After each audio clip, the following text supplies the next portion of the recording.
বন্ধুরা, আজকে পুঁই ডাঁটা শাকের কুমড়ো দিয়ে চচ্চড়ি রেসিপি নিয়ে আসলাম। পুরো ভিডিওটা দেখবে।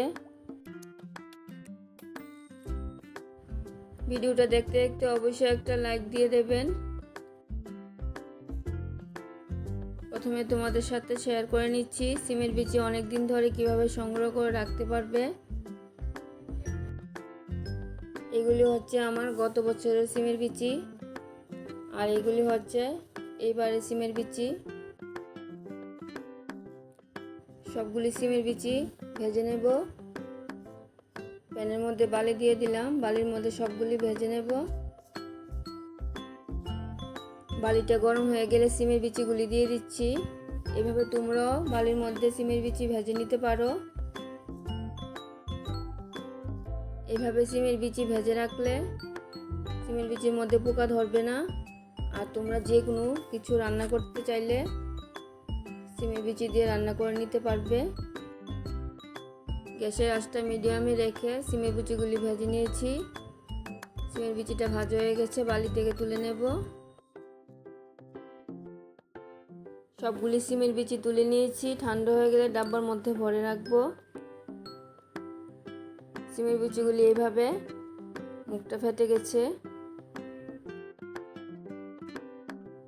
এই সিমের বিচি থেকে কিছুটা সিমের বিচি আমি ভিজিয়ে রাখবো আজকে রেসিপির জন্য।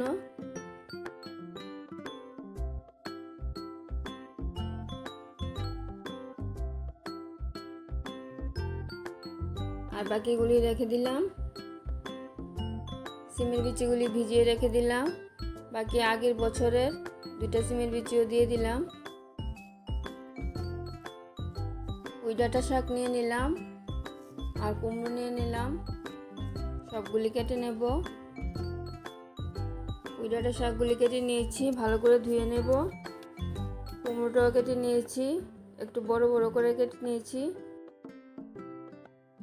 পুঁই ডাঁটা শাকগুলি ভালো করে ধুয়ে নিয়েছি, কুমড়োটাও ধুয়ে নিয়েছি। কড়াইটা বসিয়ে দিলাম, কড়াইতে সরিষার তেল দিয়ে দিলাম।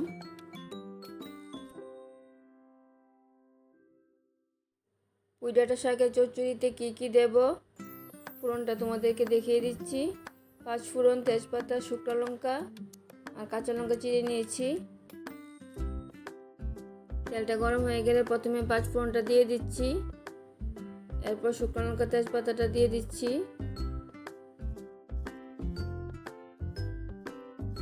শুকনো লঙ্কাটাও হালকা ভাজা হয়ে গেলে চিড়ে রাখা কাঁচা লঙ্কাটা দিয়ে দিচ্ছি।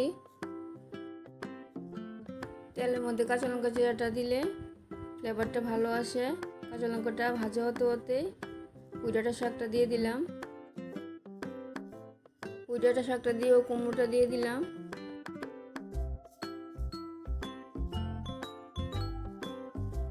পুঁই ডাঁটা শাক আর কুমড়োটা নাড়িয়ে দিচ্ছি। লবণ আর হলুদটা দিয়ে দেব। লবণ হলুদটা দিয়ে কিছুক্ষণ সময় ঢাকা দিয়ে রেখে দেব।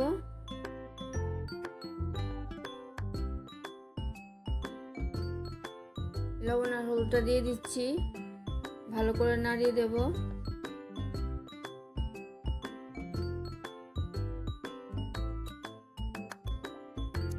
ভালো করে নাড়িয়ে দিচ্ছি। কিছু কুটি আলু কেটে নিয়েছি, কুটি আলুটাও দিয়ে দেব।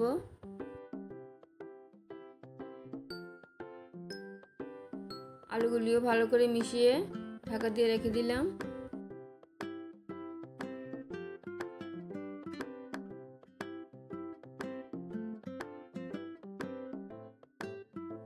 ঢাকার মধ্যেই সব কিছু সিদ্ধ হয়ে যাবে। আর এদিকে সিমের বিচিগুলিও ভিজে গেছে, খোসাটা ছাড়িয়ে নেব। সবগুলি সিমের বিচির খোসাটা ছাড়িয়ে নিয়েছি। ঢাকা খুলে দিয়ে নাড়িয়ে দিচ্ছি। সবজিটা অনেকটাই সিদ্ধ হয়ে গেছে। সিমের বিচিগুলিও দিয়ে দেব। সিমের বিচিগুলি দিয়ে দিচ্ছি। এই রেসিপিটাতে কোনো মশলা ব্যবহার করতে হয় না, তোমরাও বানিয়ে নেবে, দারুণ খেতে হয়েছে। সিমের বিচিগুলি দিয়েও নাড়িয়ে দিয়েছি। জলটা শুকানো পর্যন্ত সবজিটা রান্না করে নিতে হবে। তাছাড়া সবসময় মশলা খেতে ভালো লাগে না। আর দিয়ে দিলাম সামান্য চিনি। চিনিটা দিয়ে ভালো করে মিশিয়ে নেব। আমার রেসিপিগুলি যদি তোমাদের বা আপনাদের ভালো লেগে থাকে তাহলে আমার চ্যানেলটাকে সাবস্ক্রাইব করবেন, আমার পাশে থাকবেন, লাইক আর কমেন্ট অবশ্যই করবেন। পুঁই ডাঁটা শাকের কুমড়ো দিয়ে চচ্চড়ি একদম কমপ্লিট হয়ে গেছে। আবার দেখা হচ্ছে পরের ভিডিওতে। সবাই ভালো থাকবে, সুস্থ থাকবে। ধন্যবাদ সবাইকে।